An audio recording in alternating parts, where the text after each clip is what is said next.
Liberty Amendments was a book I wrote. I wrote that book to promote the Convention of States.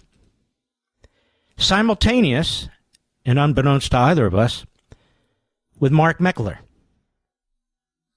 who is the president of the Convention of States organization.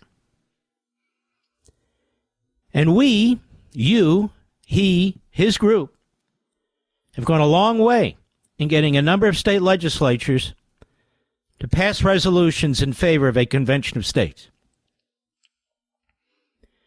Because what he knows and what I know is that Washington won't fix itself. We go through this trauma every now and then. We go through these budget cycles every now and then. But in the end, unless there's systemic change, there won't be real change. Once again, continuing resolutions are important, but in the big scheme of things, they're nothing. When you look at the size of the budget, when you look at the entitlements, in the Liberty Amendments, I propose Liberty Amendments for the state legislatures to join together and impose these systemic changes on the federal government, on the federal executive branch, on the federal Congress, and yes, even on the courts. There are two ways to amend the Constitution. It's right there in the Constitution, but some people want to pretend there's only one way because they know damn well that one way will never work. Why? Because it involves Congress. You need 2/3 of both houses to get an amendment to the state legislatures. The other way, it's the state legislatures taking the lead. You still need 38 of the 50 state legislatures to approve an amendment to the Constitution. You still do. That said, which is difficult, you need 34 of them to get together to propose amendments. And what are they? To limit the federal budget to a percentage of the gross domestic product. What else? That the bureaucracy can't increase spending through regulations without approval of Congress. What else? It goes on and on with one proposal after another.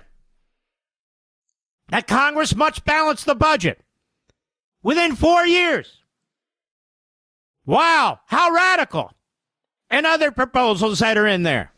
And I would encourage Musk, and I would encourage Vivek to take a look at them. Because this isn't about one administration. This isn't about one 4-year period where they win, the next crowd wins, and then blows up everything. This is serious business. And yet, how much do you hear about Convention of States from the so-called conservatives, or at least fiscal conservatives in Congress, even though Congress has really no role? How much have you heard about this from them? Almost nothing. Some of them will give it a salute now and then, a high five, and then they move on. Are they not serious? Is anybody serious? We have individuals who interview members of Congress and don't even know what the hell the Convention of States is. Morning shows, news shows, afternoon shows, and they don't confront them with it. They don't ask them about it. We have the same people who ask questions, whether it's of the Speaker or other people. Every single member of Congress should be confronted. Even the so-called fiscal hawks, all of them. What are they going to do? We'll get a new speaker. Oh, that'll fix it. That'll do nothing. Zero. That's what it'll do. This is about our children and our grandchildren. What we're leaving them. This is about our children and grandchildren. What's happening here is horrendous. It's been horrendous. This isn't new. One continuing resolution. In his farewell address to the nation after serving 2 terms as president, George Washington urged his fellow citizens to, quote, and I notice they never quote this part of his farewell address, avoid the accumulation of debt, not only by shunning occasions of expense, but by vigorous exertions to discharge the debts, not throwing upon posterity the burden which we ourselves ought to bear. Don't create debt and throw it on the shoulders of your children and grandchildren. That's what he's saying. And that's what Congress is doing. And that's what administrations, Republican and Democrat, have been doing. Don't touch Social Security and Medicare. We can't tell people 55 and over, we're not going to touch it for you. You're safe. You're grandfathered in. It's okay. Don't worry. You've been made a promise. You've relied on it. Now, if you're under 55, if you want any kind of Social Security or Medicare program, we need to adjust it. We need to fix it. People are living longer.